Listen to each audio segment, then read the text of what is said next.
Hey everyone, this is Pete, and welcome back to Atari A to Z, a series of short playthroughs of Atari 8-bit games, some which I grew up with and some which are new to me. Today is one of the latter. Today we're taking a look at Ninja Commando. This was a 1989 release from Zeppelin Games, developed by Ian Copeland, with graphics by Michael Owens and music by Adam Gilmour. Zeppelin was a company that became known for its high-quality budget-price releases for Atari 8-bit. Most of their games were released around the £2.99 mark on cassette, but they had much higher quality graphics and sound that were typically associated with the budget sector at the time. Regular contributor Paul Rickson reviewed the game in issue 41 of New Atari User, also known as page 6 in its earlier days, and noted that the game had Zeppelin's trademark shaded colour graphics and some excellent music on the title screen, but was rather lacking in the sound effects department during gameplay, as was often the case in Zeppelin's other Atari 8-bit games. He also noted that Ninja Commando had a more gradual difficulty curve than earlier Zeppelin titles like Zybex and Draconis, and praised the game for that. But by far the thing that impressed him the most was the fact that a game of this solid quality was available on cassette for just £2.99, even if it did mean you had to wait 15.5 minutes for it to load. Alright, so let's go play Ninja Commando. Okay, here we are with Ninja Commando, or Ninja Commando, as the title screen would have it, from Zeppelin Games. So, I liked Zeppelin Games stuff back in the day, but I don't remember ever playing this one.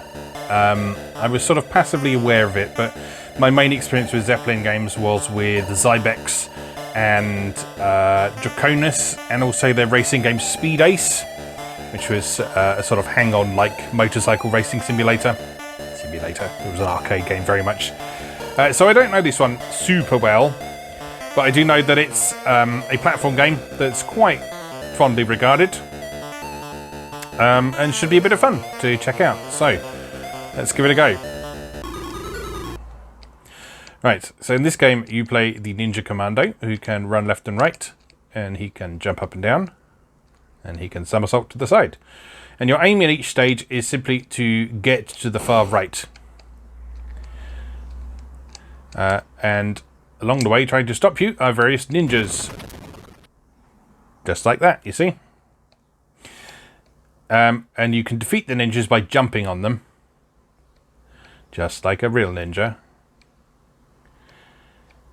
And I think every few enemies that you kill, you can get a special weapon. I think it's 4 enemies. So let's see exactly what happens with that if we can kill 4 enemies. Oh no, I've died. Oh, I got a weapon though. You see the shuriken mark up here in the top left of the screen. So you can get yourself some additional weapons, but a lot of your time will be spent jumping on ninjas. Alright, let's try that again.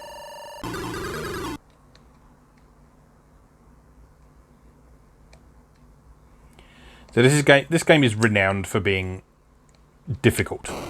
And you can probably see why. It's one of those games that doesn't look like it should be that difficult, is the thing. But it's also the kind of game that encourages overconfidence a bit, I think. You start taking risks that you probably shouldn't, and that ends up causing you problems. Oops! I do like that you continue from where you died. That's very pleasant indeed. Oh!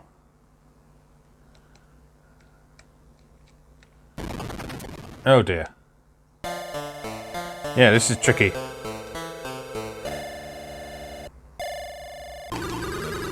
Alright, I'm getting a feel for it though.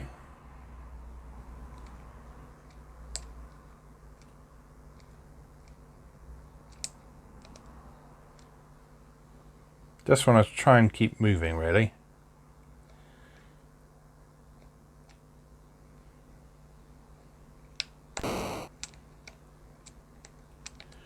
You can probably see what Paul Rickson meant about the limited use of sound in this. There's very few sound effects. There's a sound for you dying, there's a sound for the ninjas dying, and that is about it. I suspect if we get a weapon, there will probably be a sound for firing the weapon as well. But that relies on us getting a weapon, of course.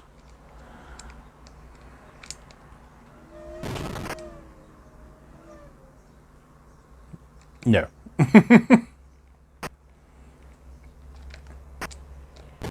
Oh, you've got a gun. That's not fair.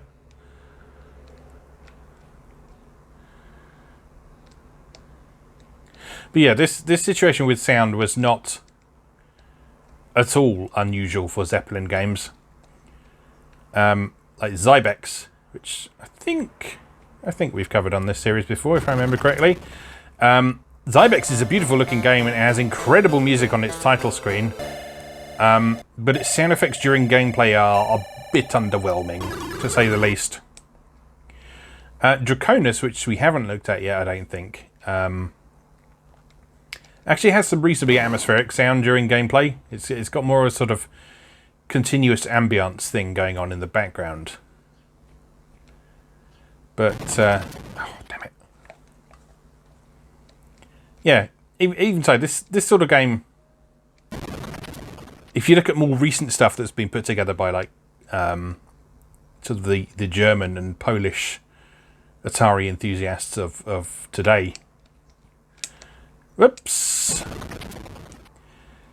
then this looks like the sort of game that should have a great musical accompaniment while you're playing it.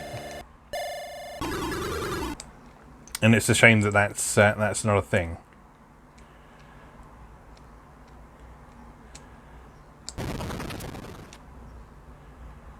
Because Adam Gilmour, who was Zeppelin's resident composer, was certainly capable of producing some excellent pieces of music that were more than just simple loops. Like if you listen to, well, I mean the title theme to this for one, and the theme from Zybex is one of his most well-known ones. Probably more so in its SID incarnation from the Commodore 64 than the pokey version for Atari 8-bit, but even so, it's a substantial piece of music that goes through sort of different sections and it develops, and it's just a really cool piece of music. So I think Adam Gilmour would certainly have been capable of putting together a piece of music that would have complemented a game in the long term. So sort of a piece of music that would last roughly the length of a level or so. Or at least be long enough that it can loop and not be overly repetitive. And I think that would have been a nice accompaniment to the action in this game. But it was not to be.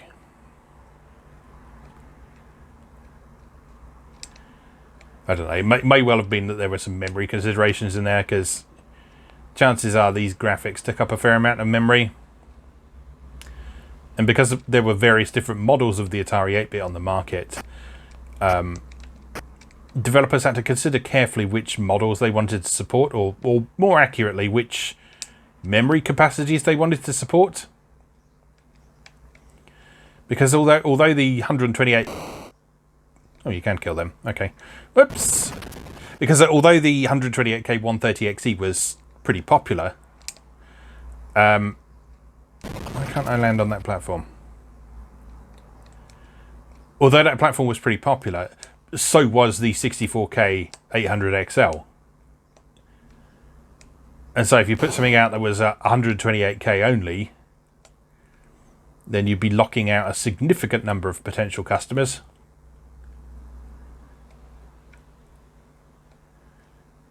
And I've no idea what Zeppelin's sales figures were, but considering they were putting stuff out...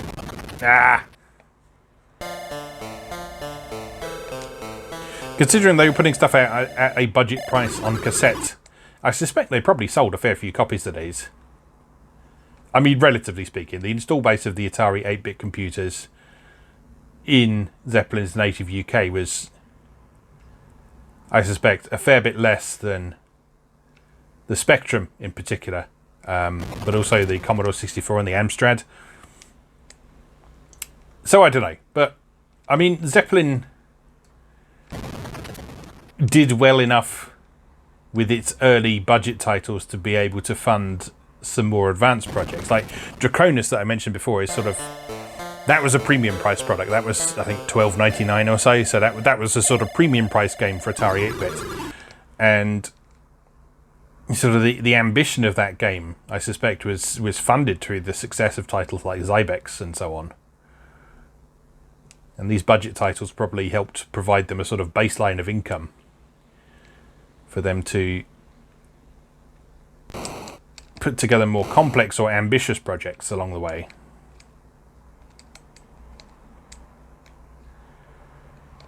Now, right, now I've got Shuriken. So, should I be oh no! Now I no longer have Shuriken. The collision detection on those platforms is questionable. I think it's more that if your jump is in just the wrong position and you clip through the end of the platform, then you'll miss it. So you need to jump a little bit later than you think you might need to. Oh, I don't like the ones with the guns. That's not very nice at all.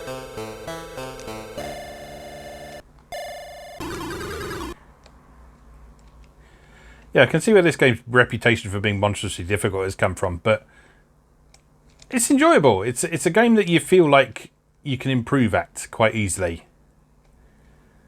Like you can tell most of the time what mistakes led you to your demise.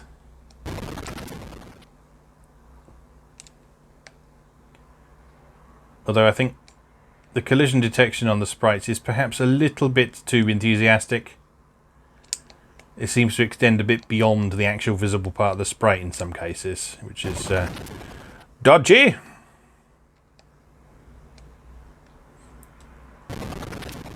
But I've also seen much, much worse.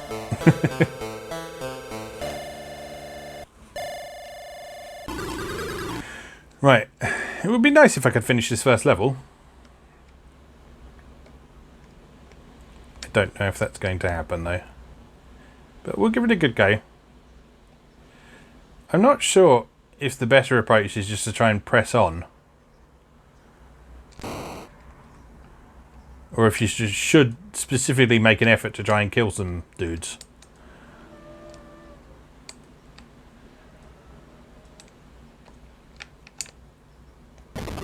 There's a lot of said dudes are actually quite awkwardly positioned.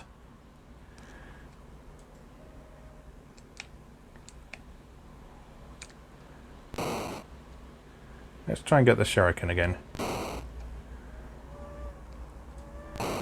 And you. There we go. Now watch me lose it immediately. You can't fire in midair. That's unfortunate. Oh no! You don't like respawning enemies. No, no, no.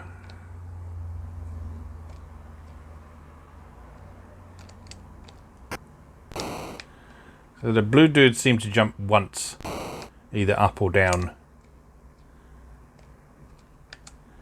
before coming for you, whereas the pink dudes just run back and forth fairly mindlessly.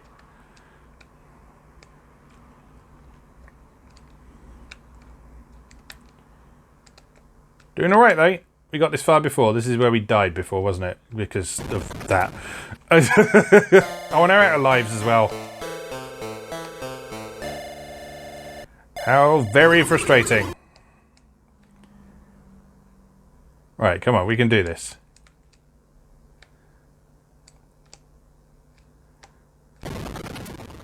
Nope. No, no, no. No, no, no. Let's get some weapons.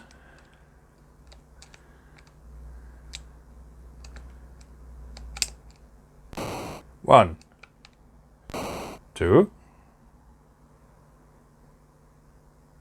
Any more? No? Alright.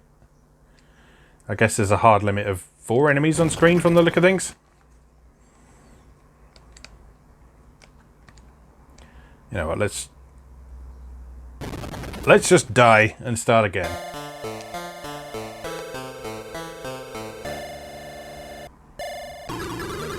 Score so few points in this game. Come on, come out to play. Alright, 1. No, you're going to be in the awkward position. Okay, so I can't get you. You're both going to do that. That's good. 3.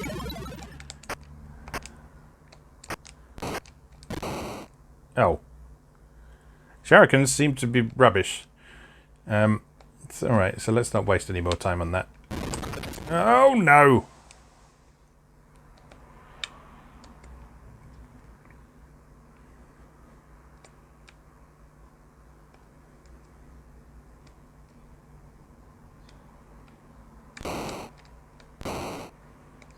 If you're wondering about the controls, by the way, the fire button is for firing weapons, and it's a up to jump sort of game. Which actually isn't working too badly in the case of this game. But if you do have one of those nice monster joysticks, where you can assign one of the buttons to up, this might be a good game to use that on.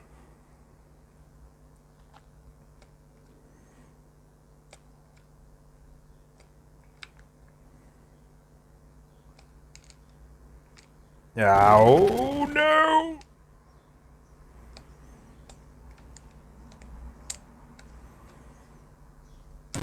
Oh! Bloody!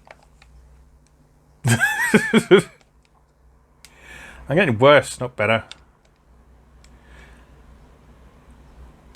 Still, I think the same enemies do show up in the same places every time. So you can learn the level, which I should probably be making a bit more of an effort to do.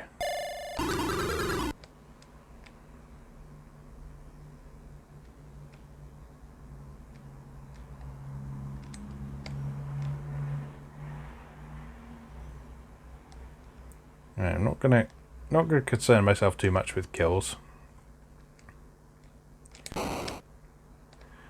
Just gonna try and keep out of the way for the most part.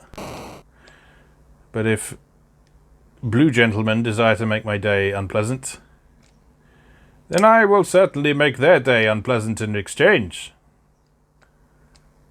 Come here. Oh. Oop. Now I have a useless shuriken.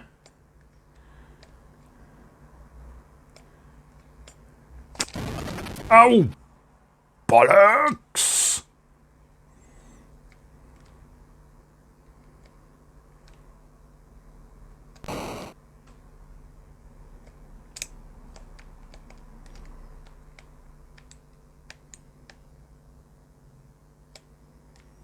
If you haven't figured out the mechanics, by the way, while the ninjas are flashing multiple colours as they come out of the doors, they can't hurt you. And the same for those swirly things as well.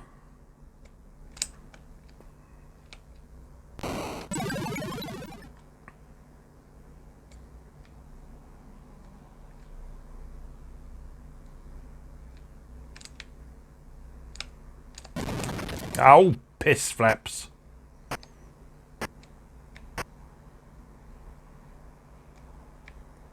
How long is this level?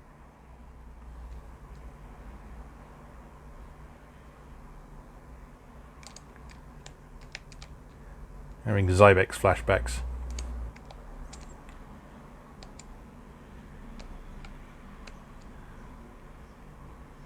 Zybex is another game that is really difficult but has very long levels. They're all pinks and they're all really awkwardly positioned. Jump! It's all good.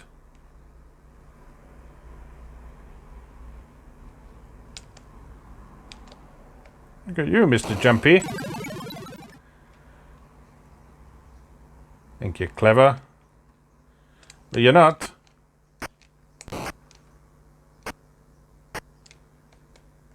Can you run out of those shuriken, I wonder?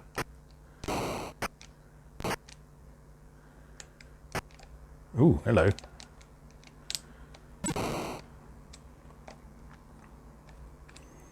Now I have a bomb.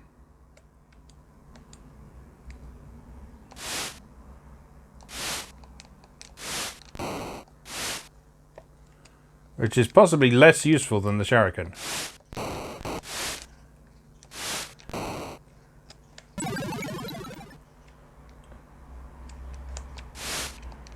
Ooh, I like that one. That. Oh, yeah, that's fun. Even if there is that machine gun. That's a bit risky to get, I think. I'll stick with the Flaming Death. The Flaming Death is very much like the... Oh, I've done it. Flaming Death is very much like the Flaming Death in Draconis, in which you played a sort of fire-breathing lizard.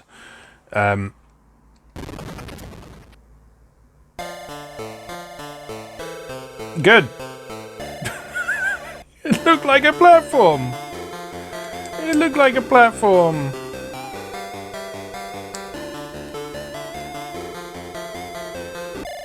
Right, I'm going to have one more try at this. And see if we can't avoid that happening again. So yeah, I think I was right before. It's every 4 kills you get a new weapon. So initially you just get given the shuriken, I think.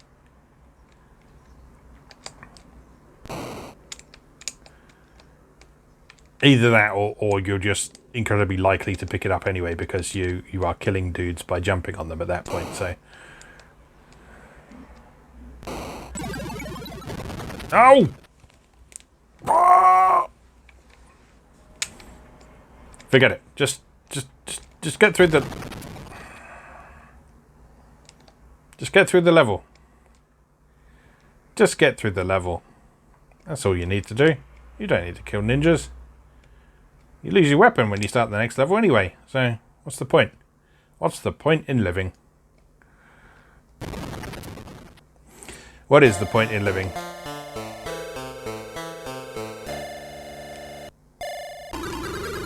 Alright, go on, again.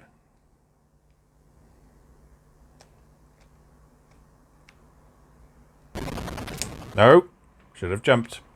That was my own fault.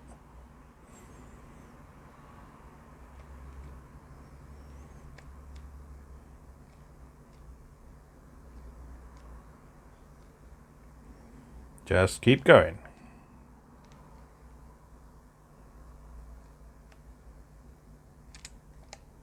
You are a blue man. From Blue Man Group.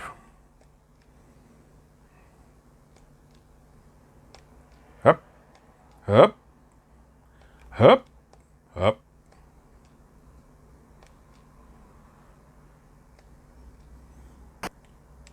See, just a simple jump noise would have been nice. Would have added a little something to this. Or a footsteps noise. That would have been simple to implement.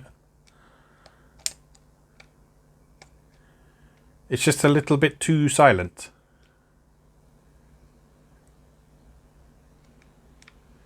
And with an action game like this, you kind of want a little bit more in the way of audible feedback. Like maybe the enemy spawning could have made a sound, or the different ninjas could have been signalled by them making different sounds or something. Like the blue ones sound different to the purple ones. I don't know.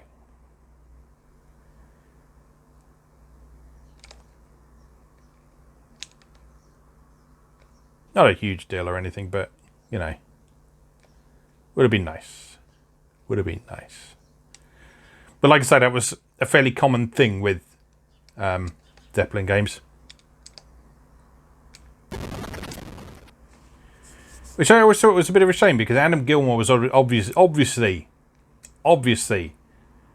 a pokey master. As you can tell from his various pieces of music, but evidently not for sound effects. Or maybe he had nothing to do with the sound effects and they were all handled by Ian Copeland. I don't know. Right. Level 1 completed. So what is the platform? Is it the white bit in the middle? Yes.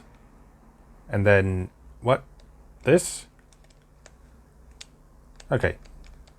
The red things that don't look like platforms are also platforms.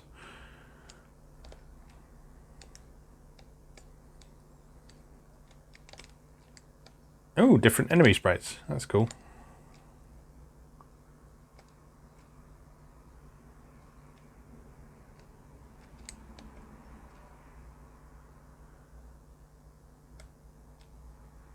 Yeah, not being able to make out what is and isn't a platform is a bit of an issue for a game like this. But aside from that, cool. Looks really nice, and evidently there's some variety between the different levels. Which is cool. I think there's 8 levels altogether. So yeah, certainly plenty to work your way through. But anyway, let's leave that there for today. That was Ninja Commando from Zeppelin Games for Atari 8-bit. As always, thank you very much for watching, and I'll see you again next time.